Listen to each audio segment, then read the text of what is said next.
and House Republican Whip Steve Scalise. He is also sitting on the House Energy Committee. Congressman, it's great to see you this weekend. Thanks so much for being here. Great to be back with you, Maria. So is this the right move? The president tapping into the strategic oil reserves once again? Yeah, I mean, here we go again, where the president's raiding our nation's security blanket for disasters and using it to just try to bail out his failed policies. And as you point out, it's no surprise that prices keep going up because it's President Biden, not Vladimir Putin, who has shut down production in America, who has not approved a new permit for any kind of pipeline, not just Keystone, any kind of oil and gas pipeline in America. No new leases for exporting LNG to our friends around the world. So when President Biden shuts down production in America, throws up more roadblocks, SEC, every federal agency, Endangered Species Act, WOTUS, making it impossible to develop your lease, and then he says after he stops these companies from developing their lease, he's going to fine them if they're not developing their lease. And do you wonder why prices keep going up? And then he proposed in his budget just the other day $45 billion in new taxes on oil and gas. And who's that going to hit? Low-income families with higher gas prices. This is lunacy. People get it. They're furious. They know it's not Putin doing this. They know it's Joe Biden, and he keeps doubling down. Well, you're right. And we also have all of those agencies putting the climate agenda as the priority. This week, the Securities and Exchange Commission comes out with new rules for all publicly traded companies, basically saying that all publicly traded companies have to have climate disclosures. And those climate disclosures will come from the company, the suppliers, the affiliates, even the customers have to disclose all of their emissions. I spoke with the former chairman of the Securities and Exchange Commission, Harvey Pitt. Here's what he said.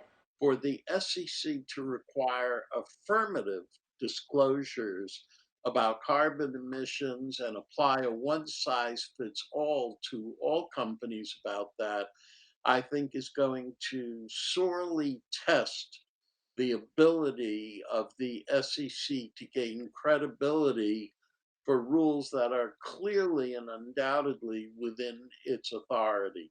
They're going to lose credibility if they keep pushing this private climate agenda. Your thoughts?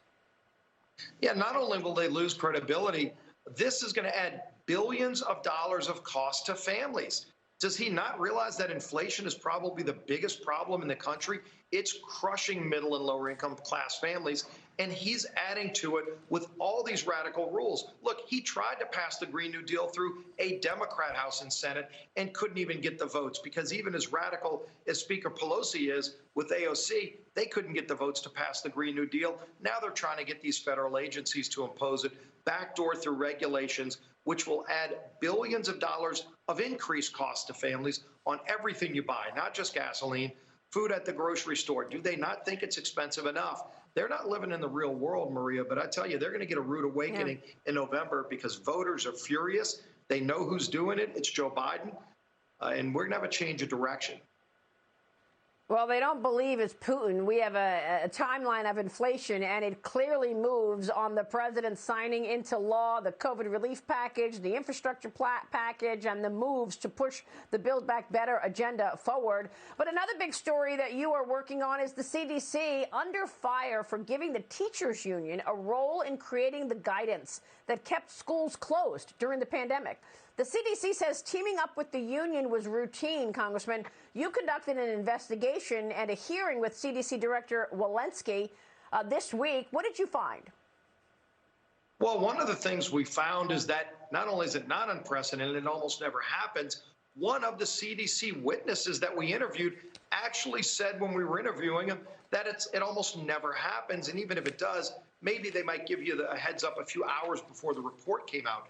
We found that the CDC gave the union bosses about 12 days in advance of it going public a copy of what the guidance was going to be for opening up schools. Well, we found emails. We actually uncovered emails between CDC Director Walensky and the head of the teachers union. And the union said, whoa, wait a minute, this isn't good enough. It doesn't give us enough power to shut down schools. And by the way, here's some suggested changes. Do you know that the CDC almost took it word for word from the teachers union, made the changes, modified the science, and then made it easier to shut down schools, and CDC put that in their final guidance. I asked the CDC director, has any parent group been given that access, let alone the ability to change the medical guidance? She hasn't given me a name yet, but yet they let the union bosses change the science to keep schools shut down. This is a major scandal. Again, parents are furious because their kids, millions of kids, were denied the opportunity to have in-school learning when all the scientists were saying you're damaging kids by keeping them out of school. They're not learning. Suicides are through the roof because you're keeping them out of school. But they did this to bow down to the union bosses and not side with the kids, but side with their big supporters in the unions.